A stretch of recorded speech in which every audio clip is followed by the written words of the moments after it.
알부민도 이젠 마시는 시대. 20대의 활력을 90대까지 지켜라. 남지현 원장의 알부민 2090. 알부민 복합물 무려 25,500mg 제가 직접 원편에 배합했습니다. 매일 지치고 힘드십니까? 피곤에 쩔어 지내십니까? 그럴 땐 단연코 단 하나, 바로 알부민.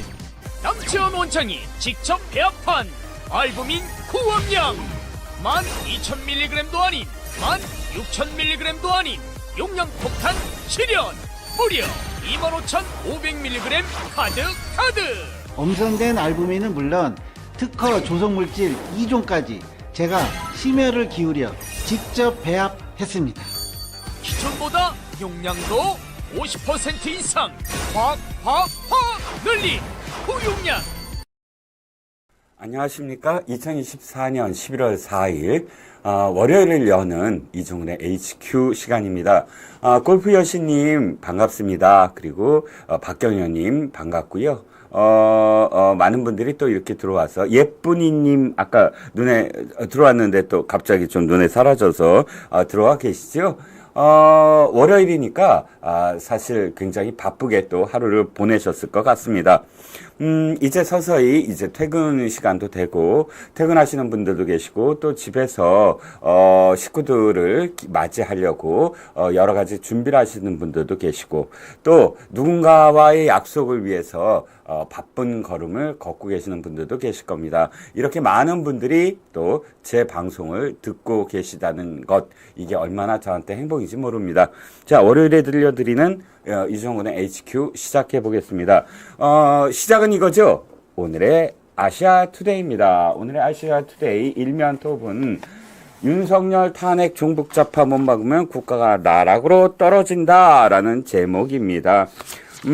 내용인즉슨 오는 9일입니다. 오는 9일 서울 광화문에서 세종로 일원까지 1,000만 명이 참가하는 집회를 연다라는 예고 기사입니다. 여러분들 지난 토요일 날 광화문에서 아마 서울역 쪽으로 가시는 분들은 일단의 집회를 보셨을 겁니다. 민주당이 당의 이름을 걸고 정당이 뛰쳐나가서 집회를 연 첫 번째 집회입니다. 22대 국회 처음 야당의 시위가 벌어진 것이고요. 이들은 김건희 여사의 특검을 부르짖고는 있지만 그것은 겉에 나온 핑계일 뿐 속내는 이재명이라는 범죄인, 범죄 혐의자에 대해서 지금 이제 곧 선고가 이루어집니다. 11월 15일과 11월 25일 그리고 11월 14일에는 김혜경, 그러니까 이재명의 부인 김혜경의 법과 선고가 나오고요. 그 다음에 11월 29일에는 이화영의 대북 송금 뇌물 수수 관련 서울 고법의 항소심이 선고를 합니다. 이렇게 이재명과 관련된 여러 가지 이 본인의 재판의 선고만이 아니라 본인과 연관된 사람들의 선고까지 계속 이어지고 있습니다. 이어질 예정입니다. 그러다 보니까 이재명은 지금 어떻게든 이 선고 국면을 넘어가야 됩니다. 그리고 선거 국면이 넘어간 이후에 전국에서 자신을 반대하는 목소리가 혹시나 자신의 정당에서 나올 것을 두려워하여 그런 목소리가 나오지 않도록 공적을 만들어서 함께 단일 대우로 집회를 하자라는 그런 이유가 저는 있다고 봅니다. 그런데 사실 좀 쪽팔렸습니다. 뭐가 쪽팔렸느냐고요? 정당이 총동원령을 내렸습니다. 이재명이 자기의 입으로 모두 다 나와라 라고 지시를 내렸습니다. 그렇다면 최소한 250개 각급, 옛날 같으면 지구당이라고 부르지요. 각 그 선거구에서 위원장들이 그 지역을 맡는 위원장, 현역 의원일 수도 있고 아니면 낙선한 위원장일 수도 있고요. 이 사람들이 최소한 100명씩만 동원을 해도 몇 명일까요? 바로 25,000명이 됩니다. 그러면 100명을 동원했을 때 2만 5천 명이 돼야 되는데 당시에 경찰 추산으로 17,000명이라는 숫자가 나왔습니다. 그리고 아무리 더 많이 쳐줘도 지금 나온 숫자가 서울시 데이터가 있습니다. 서울시의 각 곳곳에 어느 정도의 며칠에 어느 정도의 운집해 있는가의 실시간 데이터가 있습니다. 예전에는 집회를 하면 무조건 크게 주최자들은 크게 뿌리죠. 뭐 10,000명 모였어도 10만 명 모였다 그러고 10만 명 모였어도 100만 명 모였다 그러고 그리고 여기에 이제 경찰 추산이 있습니다.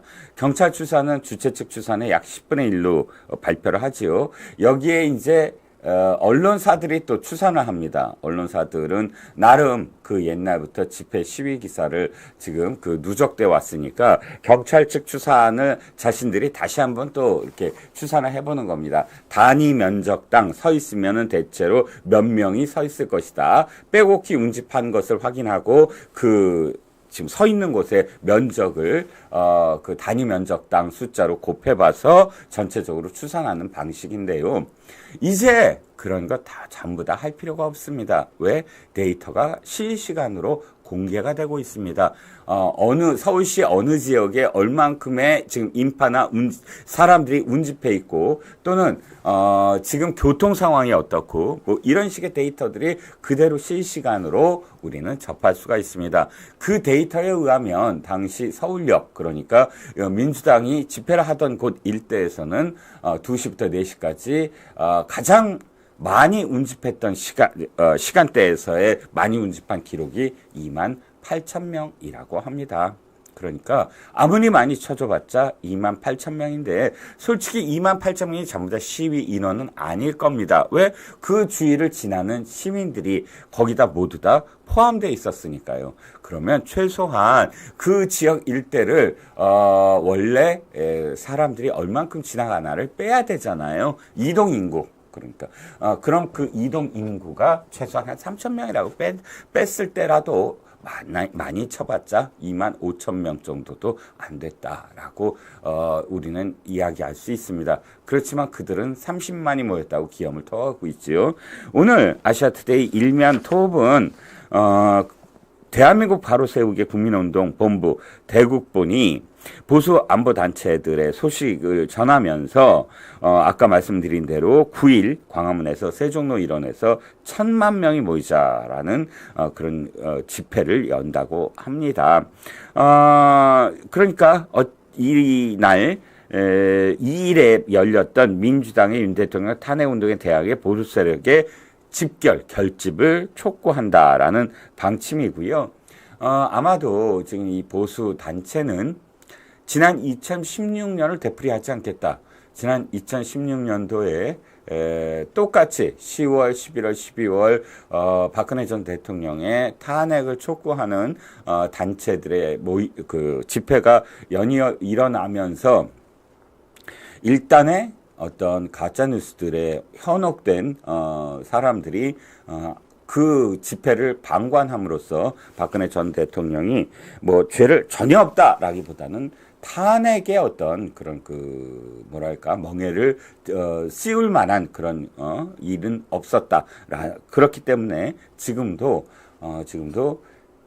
바로 윤석열 대통령의 탄핵을 막으려면 보수 우파도 거리에 나가야 된다. 아마도 지금 진보 좌파 진영에서는 매주 기록을 갱신하고자 독려를 하면서 매주 시위를 할 겁니다. 그래서 바로 9일 날 이렇게 대응하는 집회를 꼭 열어야 된다라는 그런 입장을 보이고 있고요. 전국 안보시민단체 총연합회는 2일 그러니까 이 민주당의 집회에 대항하는 그런 집회를 광화문에서 열고 촛불 난동은 국민혁명으로 막아내야 된다라고 강조하면서 촛불이 행동하는 이 사태에 대한민국이 벼랑으로 떨어지고 있다라고 안타까워했습니다. 그래서 지금 각종 시민단체의 어떤 소식을 전하면서 보수파 단체의 지금 결집을 촉구하는 내용으로 아시아투데이가 오늘 일면 톱을 장식했습니다. 자, 사설로 넘어갑니다. 사설은 일면톱의 내용과 연관된 사설이 하나 있군요. 야당이 이재명 방탄하듯이 여당도 대통령을 지켜야 한다라는 그런 내용으로 2일 아까 말씀드린 서울역 앞 민주당의 시위, 집회 시위에서 썩은이를 뽑아내자는 등 차마 대통령 부부를 향해 차마 입에 담을 수 없는 말로 총공세를 폈다. 라고 하고, 특히 이날 박찬대 원내대표는 김건희는 불법에서 처벌받지 않는 특권을 누리며 대통령 권한을 마음대로 휘두른다라고 주장을 했고, 김민석은 박정희보다 잔인하고 전두환보다 뻔뻔한 부부 날강도는 그보다 더 무서운 철퇴를 맞을 것이다 라고 주장을 했습니다. 민주당의 집회는 김건희 여사의 특검을 관철하기 위한 것이라지만 결국은 윤 대통령 탄핵을 위한 빌드업이다라는 지적을 하면서 일단 과연 이재명이라는 사람이 이 김건희 여사와 윤 대통령 공격 선봉에 섰는데 그럴 자격이 있나?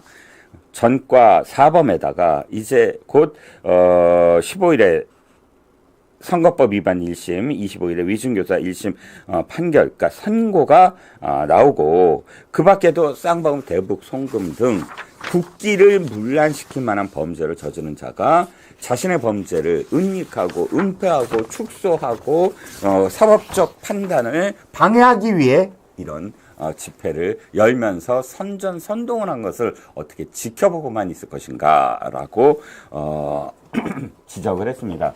자, 아시아투데이 또 다른 사설을 보죠. 검찰 명태균 의혹 실체 밝혀 정치적 혼란 차단해야.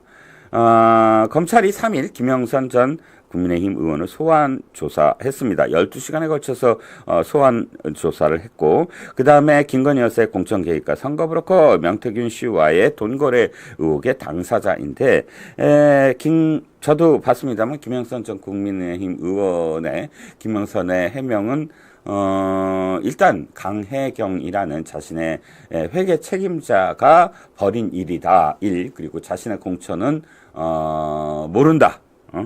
모른다라는 건 뭐 윤 대통령이 개입했는지 자신은 알 수 없다라는 뭐 그런 이야기를 하고 몇 가지 더 이야기를 했지만 뭐 솔직히 말씀드리면 국민의힘 5선 의원이라면 이 같은 일에 연루되거나 또 무리를 빚어서 대단히 죄송하다라고 사과부터 해야 되고, 또 지금까지 입을 다물고 자신의 혐의에 대해서 어떻게든 방어를 하려고 요리조리 숨어 다니고 말도 안 하다가 자신의 어떤 그런 그 여죄 여부를 묻는 소환 조사에 응하면서 1시간 동안이나 기자들 앞에서 이야기를 하는, 자신이 전혀 관련이 없다라고 이야기하는 그런 태도가 과연 옳은 태도였을까?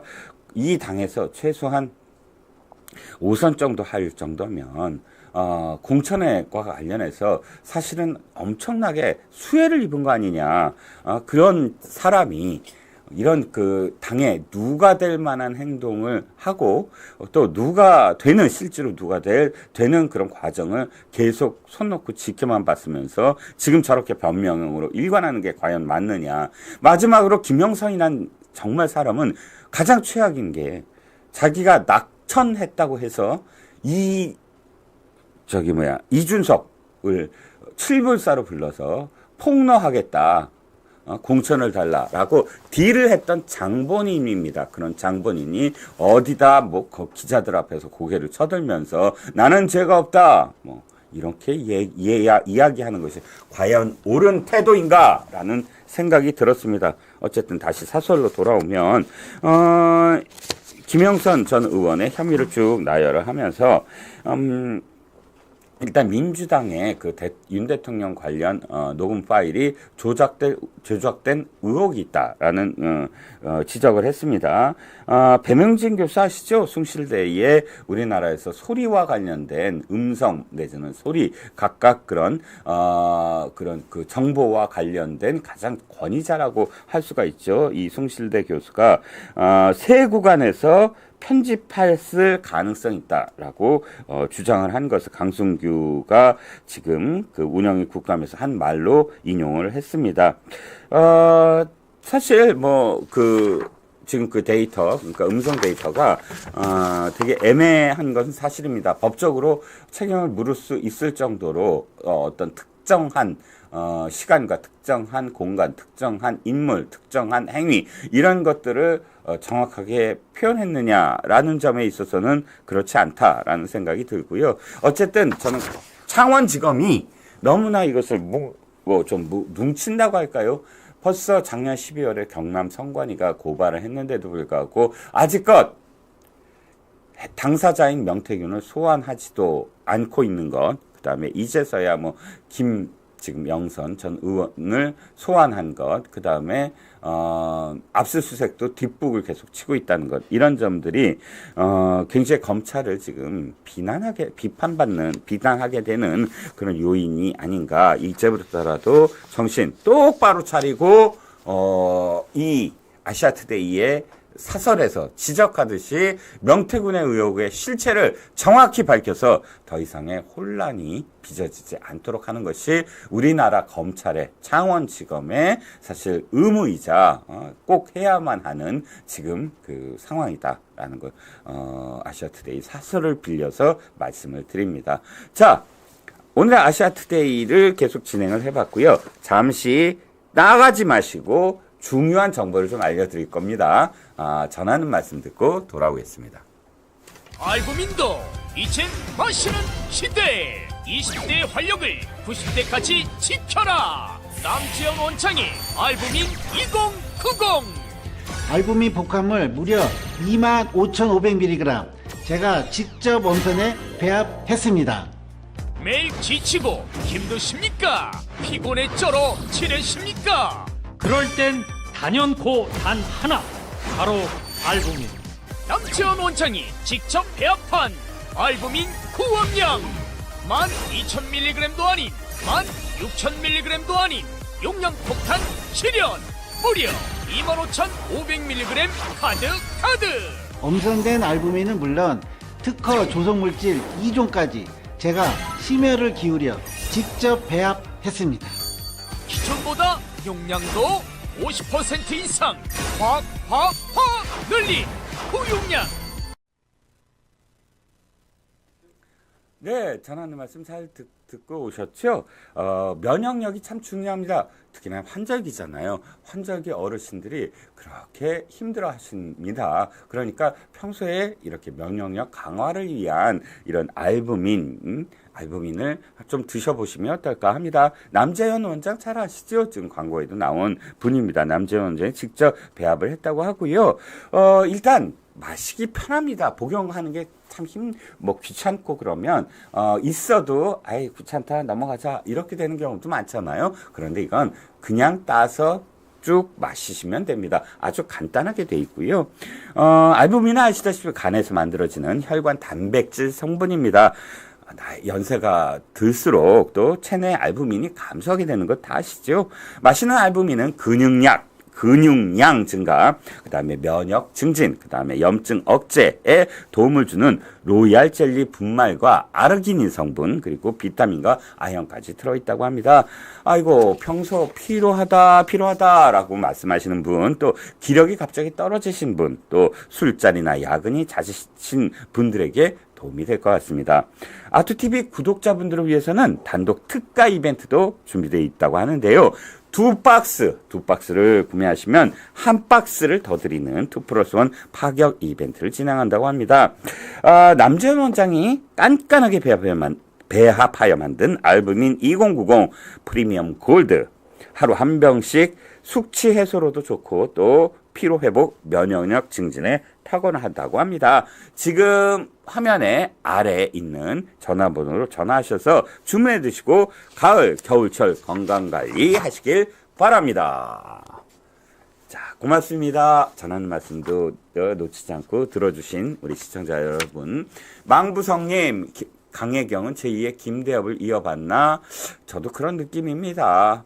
강혜경이라는 사람도 사실은 왜 이렇게 폭로를 하냐면, 지금 김영선 의원의 회계 책임자거든요. 그러다 보니까 지금 경남 그 선관위에서 고발이 들어가자 자신이 지금 책임을 모면하려고 하는 그런 자기 방어가 충분히 개입이 돼 있습니다. 그러다 보니까 지금 어떻게든 민주당이 강혜경을 이용해서 지금 의혹을 확산시키는 어떤 의도도 있고요. 이런 것들이 이제 그 연루가 그러니까 서로 연루가 되니까 사실 강혜경, 김영선, 명태균 이 세 사람의 돈과 관련된 얽힌 그런 그 서로의 은원 관계가 여기까지 왔다라고 저는 생각을 하고요. 자, 많은 분들이 또 그 들어와 주셔서 이렇게 격려해 주셔서 감사합니다.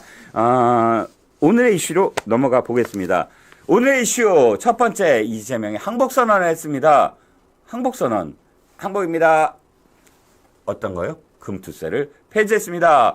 금투세 폐지가 왜 항복이냐고요? 금투세 폐지는 국민의힘이 줄기차게 주장했습니다. 국민의힘은 한동훈 대표를 중심으로 해서 단 한 번도 금투세를 뭐 완화하자 또 뭐 아니면 금투세를 좀 연기하자 이런 이야기 한 적 없습니다. 처음부터 윤석열 대통령도 그렇고 또 한동훈 대표도 그렇고 금투세를 폐지해야 된다라고 일관되게 주장을 해왔습니다. 흔들렸던 건 어느 당이지요? 민주당입니다. 민주당은 진성준 정책위 의장을 포함해서 운동권들이 자신들의 어떤 이념, 도그마에 갇혀서 부자들은 돈을 뺏어도 된다. 부자들이 이익을 뺏어야 된다. 이런 로빈훗 신드롬. 자신들이 무슨 로빈훗인 줄 아나 봐요. 홍길동이나. 그걸 주장을 하면서 가장 이 진영에서 주장해왔던 두 가지. 부동산 때려잡기. 부동산 갖고 있는 사람은 모두 다 적이야. 모두 다 악마야. 뭐 이렇게 주장을 하고. 아이고 주식 많이 가진 사람도 모두 다 부자야. 뭐 이런 프레임을 걸어서 주식을 보유한 사람들 중에 연 5천만 원을 초과하는 이익이 연 5천만 원을 초과하는 사람은 초과액의 20%의 세금을 부과하자라는 금투세를 지금 도입을 원래 통과는 문재인 정권 때 통과를 했습니다. 그런데 문재인도 사실 이걸 할 용기가 없었던 거예요.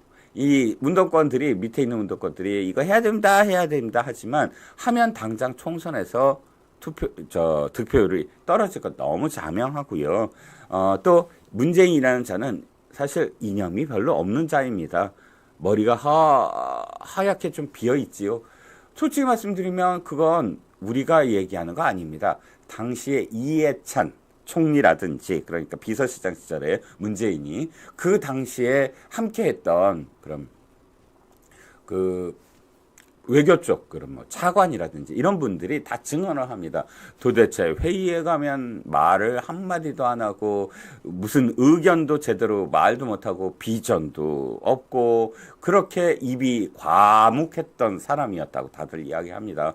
그러니까 금투세도 사실 자기가 그렇게 이념적으로 이거 꼭 해야 돼 이런 생각이 없었죠. 하지만 통과시키고 나서 일단 유예 법을 만들자마자 이건 몇 년 동안 유예합시다라고 해버린 겁니다.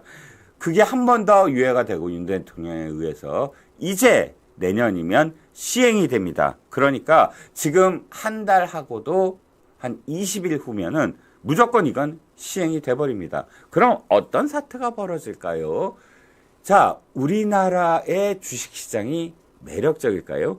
지금은요, 전 세계인들이 국경도 없이 그저 원하기만 하면 다른 나라의 주식을 사고 팔 수 있습니다. 그런데 우리가 일본의 주식시장이나 미국의 주식시장보다 메리트가 있을까요? 그렇지 않습니다. 미국만 하더라도 지금 뭐 서학개미라 그래서 미국 시장에 지금 투자한 분들도 많을 거예요. 그럼 미국 시장은 일단 안정성이라는 측면 그리고 어느 정도는 예측 가능한 측면 예를 들어서 이 기업이 성장하고 있다라는 어떤 애뉴얼 리포트라든지 또는 그런 계기가 있는 어떤 공시라든지 이런 것들이 나오면 사실상 단기적으로는 모르겠지만 이 기업의 가치는 계속 오를 수밖에 없다라는 게 그 교과서적으로 등식이 있거든요. 하지만 우리나라는 굉장히 그 뿌리가 얕습니다. 그러다 보니까 쉽게 흔들린다는 거예요. 우리 국장이라고 보통 표현하더라고요. 국장, 국내 주식시장이라는 뜻일 겁니다. 아마 국장을 빠져나왔다 이런 표현 하잖아요. 그리고 미장에 들어갔다. 미국 주식시장을 아마 일컫는 것 같습니다. 그래서 국장에서 빠져나가겠다라는 투자자들이 지금 민주당 앞에서 계속 시위를 벌였죠. 금투세 폐지하라고. 그런데 진성준이라는 자를 포함을 해서 이 운동권들은 계속 금투세를 폐지 절대 안 된다. 완화 절대 안 된다. 무조건 내년에 1월 1일부터 무조건 시행해야 한다라고 옥죄를 했습니다. 그러니까 완전히 배수진을 치고 지금 고함을 질러댔지요. 그러다가 이재명은 원래 그 총선 직후 총선에서 이기고 난 다음에 이제 나는 대통령이다라고 선언을 합니다. 그래서 뭐 집권 플랜 만들고 섀도우 캐비닛 그림자 내각이라고 만들고 뭐 이런 식으로 해서 대통령 놀이를 합니다. 대통령 놀이를 하면서 지금 자기가 진짜 집권을 하려면이라고 생각을 해보면 그러니까 윤 대통령과의 차이가 진짜 극히 적었잖아요. 표차가 그때 대선 때. 그러다 보니까 중도층에 어떻게 소구할 것인가 이것을 늘 생각을 할 수밖에 없습니다. 그럼 금투세 아이고 안 되죠. 금투세를 만약에 잘못 건드렸다가 1,500만 투자자로부터 욕을 바가지로 먹을 거 아닙니까? 그러니까 고민하다가 아이고 폐지합시다는 못하고 완화합시다라고 했다가 또 욕을 바가지로 먹습니다.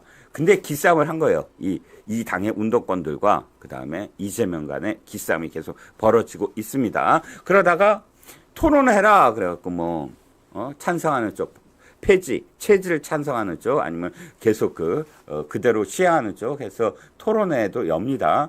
그리고 온갖 쇼를 다 하다가 지난 4일 날 당 지도부의 결정을 맡긴다라고 결론을 내렸습니다. 아이고 민주당 그 결론을 내리려고 온갖 쇼를 다 하고 온갖 정말 이 해프닝도 다 벌였느냐라고 묻고 싶습니다. 아니 그게 그렇게 간단하잖아요. 지도부에 이름한다. 그 간단한 걸 그렇게 싸우고 그렇게 쇼를 했는지 어찌됐든 그리고 지금 이재명은 폐지를 선언을 했습니다. 당내 부글부글 거릴 겁니다. 당내 완전히 왜 탈레반들 있잖아요. 아유 부자는 무조건 나빠. 그런데 알고 보면 그 자들이 다 부자야. 강남에 집 있는 사람 다 나쁜 사람이야 했는데 알고 보면 그 자들이 다 강남에 집이 한 채씩 다 있어. 이런 식이잖아요. 미국은 나빠. 근데 자기 아들 딸은 전부 다 미국에 유학 보내. 이렇게 이선적인 자들이 어쨌든 나만 아니면 돼. 우리 편만 아니면 돼. 저쪽만 때려잡으면 돼. 하면서 금투세를 강행하려고 했다가 지금 이재명의 폐지에 대해서 부글부글 대면서 입도 뻥끗 못하고 있다는 겁니다. 어쨌든 왜 이재명이 이것을 받아들였을까요? 첫 번째는 바로 지난 2일 벌어졌던 시위가 저는 충격이었다고 봅니다. 아까 말씀드렸듯이 이재명 본인이 총동원령을 내렸습니다. 모두 다 집결하라 라고 했는데 꼴랑 2만여 명이 집결한 겁니다. 집결이라고 얘기할 수도 없죠. 그러고 놓고선 30만이라고 얘기했지만 어제 오늘 보면 많은 민주당 패널들이 이 부분과 관련해서 자신 있게 30만이라고 이야기하는 것 못 봤습니다. 또 사석에서 민주당 지금 패널들이나 혹은 민주당 정치인들이 아이고 지금 정말 조금 나왔다라고 공유하면서 조짐이 안 좋다. 즉 동원령을 내려서 신용만 했지만 신용에 불과할 뿐 실질적으로 움직이지 않는 것 같다라는 감이 잡히고 있다는 겁니다. 그러니까 이재명이 안 되겠다 싶어서 금투세를 폐지한 것이다. 그리고 두 번째, 금투세와 관련돼서 낙인을 하나 빡 찍었습니다. 제명세. 금투세는 제명세다. 이재명세다. 이렇게 공격을 받다 보니까 이런 거 누가 잘합니까? 본인이 잘하잖아요. 누가 잘합니까? 민주당이 잘하잖아요. 누가 잘합니까? 좌파들이 잘하잖아요. 이렇게 프레임을 딱 해서 낙인 찍어갖고 그대로 공격하면서 상대당을 무너뜨리는 상대 집권 한 그 대통령을 탄핵시키려는 그런 프레임을 늘 능했다가 자기가 걸려버린 거죠. 제명세 이 말 듣기 싫었을 겁니다. 그리고 세 번째, 어찌됐든 당내에 불만이 있더라도 내가 이 당의 대표고 내가 여의도 짜르야 라는 걸 보여줘야만 했다. 지금은 당이 흔들릴 가능성이 굉장히 높잖아요. 모든 언론이 다 11월 위기설을 이야기하고 있잖아요. 그러다 보니까 더 이상 이 논란을 계속하다가는 당 대표로서 당 지도부의 수장으로서의 권위를 상실할 수도 있겠구나 라는 위기의식이 아마 도래했을 겁니다. 그래서 지금 쪽팔리지만 금투세를 받아들이는 걸로. 쪽팔리거든요. 쪽팔리죠. 처음부터 자기가 뭐 주장해서 쭉 한 것도 아니고. 하지만 그야말로 뒤늦게라도 할 수밖에 없다. 쪽팔리더라도 이걸 할 수밖에 없다. 그리고 창피하더라도 국민의힘의 안을 받아들일 수밖에 없다라는 겁니다. 사실 이재명은 이 전쟁터에서 빨리 빠져나가야 했을 겁니다. 우리가 보통 프레임을 걸고 낙인을 찍고 하는 이유는 전쟁을 벌이는 거거든요. 예를 들어서 한동훈 대표가 자, 금투세 전쟁터를 만든 거예요. 금투세 폐지하자. 여기에 대응을 하기 시작하면 지금 한동훈 대표 그러니까 국민의힘이 만들어 놓은 전쟁터 속에서 갇혀서 싸울 수밖에 없습니다. 정치는 내가 만든 전쟁터에 상대방을 끌어들여야 됩니다. 근데 더 이상 금투세를 갖고 지금 국민의힘이 만들어 놓은 곳에서 싸울 수가 없다. 퍼플리스트잖아요. 이런 거 촉이 굉장히 빠릅니다. 빨리 손절하고 내가 전쟁터를 만들어야 된다라는 생각을 할 수밖에 없었을 겁니다. 그러니까 어쨌든 이재명의 지금 항복 선언이 하나 나왔다. 통쾌하고요. 두 번째입니다. 두 번째는 김명수가 싸지른 변, 똥이라고 하고 싶지만 시청자 여러분들을 위해서 한 단계만 수준을 낮추겠습니다. 한 단계만 수준을 올리겠습니다. 똥이 아니라 변. 김명수가 싸지른 변. 그것을 지금 조희대 대법원장이 차곡차곡 청소도 하고 그 다음에 다시 잘못된 것들을 복원을 하고 하는 와중입니다. 그런데 김명수가 박아놓은 일부 지법 판사들이 법관 대표 회의에서 조희대의 지금 청소를 방해하고 있다라는 겁니다. 아직도 김명수가 대자비처럼 어른거립니다. 이래서야 되겠습니까? 뭘 말한다고요? 바로 법관 추천제입니다. 법원장, 참 법관이 아니고 법원장 추천제입니다. 김명수가 만들어 놓은 것 중에 최악 중에 최악이 바로 법원장 추천제입니다.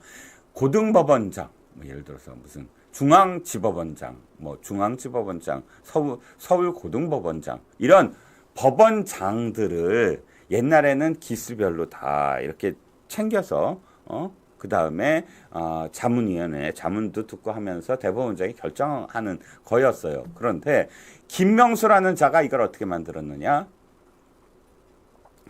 법관들이 모여서 투표를 하는 겁니다.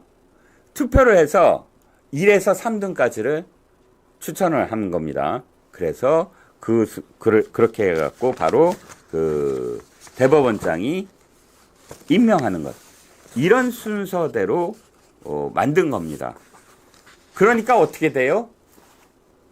법원장이 말이죠. 법관들의 눈치를 봐요. 왜? 법관들이 자기를 뽑아줬으니까. 그리고 기가 막힌 게요. 공약을요. 나 뽑아달라고 공약을 내요. 근데 그게 딱 그 초등학교 반장 선거에 나온 반장 후보들이나 할 수 있는 소리들입니다. 야근 없애겠다. 아니, 판사님들, 당신들이요, 지금 무슨 기업체의 대리 과장입니까? 민주노총 소속의 노조원들입니까? 물론 여러분들도 다달이 국민 세금으로 만들어진 월급을 받습니다. 가정을 꾸려야 돼서 그 월급을 갖고 빠듯하게 또 생활하시는 분들도 있을 거예요. 그러다 보니까 복지도 중요하고 자신의 건강도 중요하고 그렇겠지요. 하지만 여러분들은 일반 우리가 그냥 저작거리나 혹은 자신의 삶을 영위하는 그런 일반인들과는 다릅니다. 여러분들은 그래도 비교적 높은 연봉에 우리 세금으로 만들어진 월급을 받고 우리나라의 법을 바로 세울 수 있는 그런 바로 세우는 일에 직접적으로 참여해서 하나의 어떤 국가의 큰 축을 담당하는 그런 애국심과 최소한의 도덕적 마인드가, 리걸 마인드가 있어야 될 사람들이에요. 그런데 지금 법원장 추천제는 이 김명수라는 정말 간악하고도 사악하고도 가장 최악의 인간이 만들어 놓은 이 추천제는 그야말로 법원을 난장판으로 만들고 법원장들을 진짜 희화화, 반장 선거에 나온 반장 후보들로 만들어 버렸습니다. 제가 법원장이 되면 이로 시작되는 그런 공약들이 진짜 기가 막힙니다. 여러분들을 간섭하지 않을 겁니다. 여러분들에게 뭘 어떻게 하라고 얘기하지 않을 겁니다. 그저 여러분들의 말을 하늘같이 떠받들겠습니다. 이게 법원장으로 나온 후보들이 법관한테, 까마득한 후배들한테 할 말입니까? 그러다 보니까 어떻게 된지 아세요? 재판 지연 있잖아요.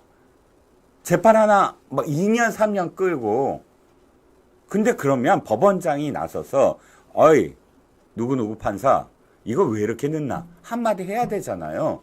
그런데 추천제를 하니까 그런 말 할 수가 없는 거예요. 눈치 봐야 되잖아요. 그러니까요. 이거 진짜 이게 있을 수 있는 일입니까? 그러니까 조희대 대법원장이 되자마자 재판 지연이야말로 가장 최악이다. 뿌리 뽑겠다. 재판 지연이 사실 우린 정치적으로 이재명이나 이화영 같은 자만 지금 들여다보지만 일반적으로 사기범들 있잖아요. 다 재판 지연되면 어떻게 되죠? 재판이 빨리 끝나야 보전을 받을 수 있어요. 피해자들이 말이죠. 그런데 재판이 늘어지면 어떻게 되죠? 진짜 서민들이 피눈물을 흘립니다. 그런데 지금 조희대 대법원장이 법원 추천제 안 된다. 일단 첫 번째 인사는 시간이 없으므로 그냥 하겠다라고 하고 두 번째 인사부터 좀 두 번째 인사철이 돌아오니까 법원장 추천제를 좀 더 개혁을 하겠다라고 이제 안을 내놓고 있는데, 야, 진짜 열받습니다. 법관 대표회의에서 없애야 할 근거를 얘기해봐라. 뭐 하는 짓입니까? 지금 이 법원장 추천제 때문에 국민들이 얼마나 고통을 당하는지 이 판사 나으리들께서는 전혀 모르고 계십니까? 말도 안 되는 그런 지금 반발을 하고 있는 거예요. 그러면서 하는 말이 지금 법원장 추천제가요, 민주적이고 수평적인 사법행정 구현 및 이원화 제도, 지법과 고법 인사를 분리하는 것, 이원화 제도의 정착에 기여해왔다. 라고 기염을 토합니다. 이들의 아마 이 목표는 이걸 것 같아요. 하나는 예를 들어서 법원장이 옛날에는 다 고법 부장판사에 집중되어 있었어요. 그런데 이 법원장 추천제를 하면서 지법 부장판사들에게도 기회가 돌아갔거든요. 그러니까 대개 법관 대표회의는 지법에 있는 판사들이 중심입니다. 그러다 보니까 자신들의 이익을 지금 대변하고자 하는 것일 텐데, 그런데 우리가 여론도 봐야죠. 이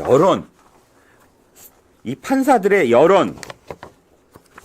자, 판사들의 그 여론은 어떻게 나왔냐? 법원행정처가 실시한 합리적인 법원장 보임제도 관련 법관 설문조사에 따르면 설문조사에 참여한 법관 중 84%가 현재 인기 투표식 법원장 추천 제도를 개선해야 된다라고 답을 했다는 겁니다. 아니, 법관 대표자 회의에 계신 판사님들, 이 84%가 지금 바뀌어야 된다고 얘기하는데 여러분들은 지금 전혀 딴 얘기를 하고 있네요. 이해할 수가 없습니다. 그런데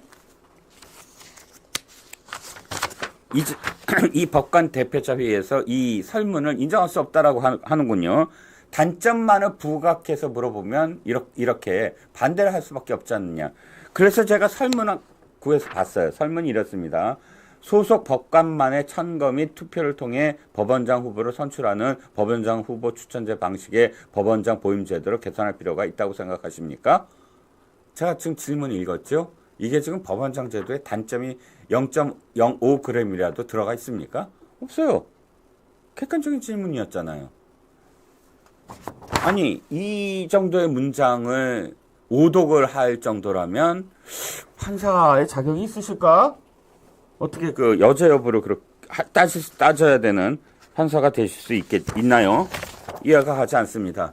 어찌됐든 반장 선거처럼 재판을 잘하거나 법리에 밝은 판사보다 동료 선후배 판사 한테 잘 보이고 인사 잘하고 교류가 넓은 판사가 되는, 아니 실력으로 법원장이 돼야 되는 거 아니에요? 그런데 난 여러분들의 딸랑이가 되겠습니다. 내가 딸랑이 법원장이 될게요. 라고 꾸벅꾸벅 인사하고 득표 활동을 하던 부장판사가 법원장이 되는 이 회괴한 세상을 바꿔야 되지 않겠습니까? 서민들의 피눈물을 더 이상 좌시할 수 없다라고 판사들이 직접 나서셔야 되지 않겠습니까? 김명수는 제발 좀 이제 사라져줬으면 좋겠습니다. 법원장 추천제와 함께 정말 우리들의 기억에서 영원히 사라져줬으면 좋겠습니다. 사라지지 않아도 됩니다. 자신이 지은 어떤 혐의들이 있잖아요. 그 혐의에 대해서 사실 정확하게 죄를 받으면 됩니다. 자, 법관 대표자 회의가 아무리 김명수가 싸질러 놓은 변들을 옹호하더라도 조희대 대법원장을 우리가 많은 국민들이 응원해 주신다면 저런 법관 대표자 회의에 일부 남아있는 인권법 내지는 우리법 내지는 김명수가 꽂아놓은 그런 실력도 없는 그런 판사들이 아무리 반대를 한다고 하더라도 사법 정의가 바로 잡히고 지연된 정의가 더 이상 지연된 정의로 눈물을 흘리는 그런 피해자들이 없게끔 우리 시청자 여러분과 국민 여러분이 더욱더 조희대 대법원장을 응원하면서 이런 법원장 추천제를 폐지하는데 좀 더 앞장서 주시면 어떨까 싶습니다. 자, 세 번째 이슈로 넘어갑니다. 여러분들 깜짝 놀라셨죠? 저도 깜짝 놀랐습니다. 중국이요, 갑자기 우리나라에다 대고 자, 무비자로 중국에 들어와도 됩니다 라고 선언을 한 겁니다. 깜짝 놀랐어요. 생각해 보세요. 무비자라는 건 사실 굉장히 특혜입니다. 15일 동안 관광이든 뭐든 어떤 목적이든 어쨌든 비자 없이 중국에 들어갈 수 있게 된 겁니다. 아니, 중국이라는 나라가 갑작스럽게 왜 대한민국을 향해서 이럴까요?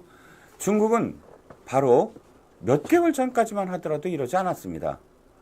수개월 전까지만 하더라도 중국의 외교부는 전랑 외교라고 하죠. 그냥 입에서 거친 말이 막 쏟아져 나옵니다. 아나무인격으로 지금까지 대한민국을 대해왔던 중국 아니었습니까? 우리나라의 K-팝, K-드라마, K-컨텐츠를 그대로 무단으로 베껴서 장인애들 프로그램으로 만들고도 얼굴 하나 부끄러워하지 않던 중국이었습니다. 우리나라의 K-팝 다 막아놓고 K-드라마 다 막아놓고 다 우회적으로 불법이죠. 가져다 보고서는 이 드라마가 어떻다, 저 드라마가 어떻다 품평을 해대면서 비난을 하던 중국이었습니다. 그리고 장진호 전투, 바로 한국 전쟁에서 자신들이 들어와서 인민군과 함께 우리 국군과 그 다음에 미군과 연합군과 교전을 벌였던 그 전투를 미화하는 영화를 만들고, 이런 정말 포악하고도 정말 불법을 자행하는 사기 집단처럼 보이지 않았습니까? 사실 동아시아 연구원에서 매년 중국, 일본, 한국, 동아시아 3국의 국민들에게 서로의 호감도를 조사하면 일본에 대해서, 대한민국 입장에서는 일본에 대해서 굉장히 점점 매년 높아가고 있는데 중국은 매년 호감도가 떨어지는 그런 상황을 우리는 알 수가 있었습니다. 그런 중국이 갑작스럽게 느닷없이 무비자를 선언한 겁니다. 그냥 이게 협상이 아니라 선언이라는 게 기가 막힌 거예요. 왜냐하면 비자와 관련돼서는요 끊임없이 협상을 합니다. 그리고 상호주의예요. 네가 그걸 들어주면 우리도 들어줄 거예요. 그렇기 때문에 협상을 계속합니다. 그런데 주중 한국 대사관도 몰랐다는 거예요. 무비자 선언을. 물론 우리만 딱 한 건 아닙니다. 9개국이 이번에 무비자로 들어갔습니다. 저희는 그 9개국 중에 한국 하나의 나라로 들어간 건데, 사실 그 8개 나라가 인구가 굉장히 작아요. 어마어마하게 작은 나라들입니다. 그 나라가 중국에 예를 들어 무비자를 했을 때 중국에 미치는 어떤 경제적 영향, 외교적 영향, 외교적 영향이야 자신들의 우방국을 만드는 거니까 전혀 도움이 안 된다고 할 수는 없어도, 그 안에 9국의 전체적으로 GDP, 그러니까 9국을 비교했을 때 GDP라든지 외교적인 어떤 그런 레벨이라든지 G20 안에 포함된 여부라든지 이런 걸 비교하면 사실 우리나라가 가장 이슈가 될 수 있었던 이번 무비자 지금 선언이었고요. 그런데 그렇다고 해서 이재명이 하는 식으로 쉐쉐 해야 됩니까? 그건 아니지요. 중국이 한국이 이쁘다고 갑작스럽게 했을 것 같습니까? 그건 아니지요. 엄청나게 많은 어떤 이유가 있었을 겁니다. 중국의 비자는 사실 악명이 굉장히 높아요. 아시다시피 직장, 학력, 부모, 배우자 직업과 나이 이런 개인 정보를 전부 다 요구해서 아이씨 내가 안 가고 말지 하는 욕이 절로 나올 정도로 아주 집요하게 깐깐하게 굴었습니다. 단순 여행 목적에도 10만 원이 넘는 사설업체 비자 대행을 쓸 정도로 이렇게 발급 요건이 까다로웠거든요. 그런데 그걸 모두 다 안 한대요. 그냥 15일 동안 비자를 면제해 준대요. 자, 그러면 이 중국이 어떠한 속내를 갖고 있을까라는 겁니다. 첫 번째는 대중국 이미지를 개선해야 될 이유가 있었을 겁니다. 가장 중요한 건 저는 북한의 러시아 전 용병 참전이에요. 이건 중국으로서는 참 깜짝 놀랄 일이지요. 북한은 김일성과 김정일까지 등거리 외교를 했어요. 주체라는 이름으로 우리가 스스로 주권국가야, 자주 주권국가야 라고 선언을 하면서 러시아와 중국 양쪽을 계속 오고 가며 밀당을 하면서 얻어낼 것 얻어내는 그런 외교를 해왔습니다. 그런데 사실 전체적으로 보면 5대5는 아니에요. 중국의 비중이 훨씬 높아요. 러시아보다. 그건 땅이 접해져 있는 면적과도 비례해요. 땅만이 아니라 강으로도 얘기하면 압록강과 두만강이 있고 접경이 있는데 그러니까 북한이 중국과 러시아 국경을 맞대고 있는데 사실 거의 다 중국과 맞대고 있지 러시아는 끝에 조금이에요. 그러니까 그 접촉면으로 보더라도 왜 접촉면이 중요하냐? 그만큼의 물자가 계속 왔다 갔다 하고 인적인, 물적인 그런 교류가 그 면적, 접촉면만큼 사실은 교류가 있는 거예요. 그런데 중국이 아이고 이거 주면은 조금 북한이 좀 말 좀 듣겠지 한 1년 말 듣겠지 하면서 이제 이 물자를 조금씩 이제 쥐락펴락 했잖아요. 근데 북한이 말이죠 그런 중국을 도외시하고 러시아에 참전을 한 겁니다. 이 참전이라는 의미는 어마어마한 거예요. 아니 중국 입장에서는 이런 거죠. 야, 인마 6.25 때 말이야. 소련은 그야말로 참관단만 있었어. 저 비행기 때문에 비행기 교관을 포함을 해갖고, 전략 전술과 관련돼서, 지도를 좀 하려고, 소련군 간부들만, 좀 몇 명 와 있었지. 우리는 말이야, 모택동 아들까지 참전시켰어. 얼마나 많은, 말이야, 인민해방군. 인민해방군 아니었어요. 당시에 참 북한과 소련과 중국은 비겁합니다. 미국과 유엔군을 외세라고 몰아붙이기 위해서요. 소련은 절대 참전하지 않았다. 파견하지도 않았다. 라고 거짓말을 했고요. 중국은 인민해방군이 아니라 자원봉사 하듯이 마치 자원봉사라는 뭐 그런 식의 명목으로 자원했다. 형제국을 돕기 위해서 중공의 지도부가 명령한 정식 군대가 온 게 아니라 팔로군이 온 게 아니라 자원해서 형제국인 북한을 도우러 왔다. 이건 외세의 개입이 아니다. 이런 식으로 포장을 했어요. 그런데 포장에 불과하지. 지금 그 포장하면서 장준호 전투 미화하는 영화는 왜 만들었대? 자기네 모택동 아들 죽은 걸 왜 그렇게 미화시킨대? 아무튼 중국은 그래서 화가 났습니다. 이러다가 완전히 밀착하네. 우리를 완전히 소 닭 보듯 하네. 김정은이 이거 균형이 안 맞는데 하면서 생각해낸 게 바로 우리나라에 일단 프로포즈를 하는 겁니다. 우리가 한미일과 관련돼서 그 역대 어떤 정권의 수준보다 높은 수준의 협력을 지금 하고 있거든요.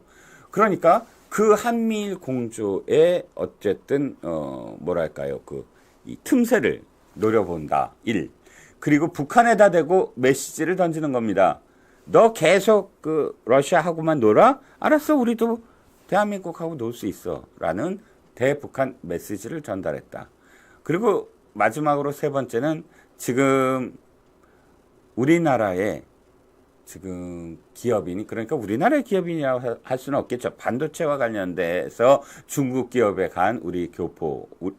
어쨌든 우리나라 사람이 지금 체포됐잖아요.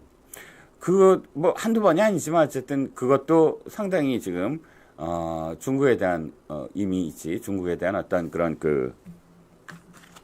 생각이 많이 지금 또 나쁘게 변해가고 있습니다.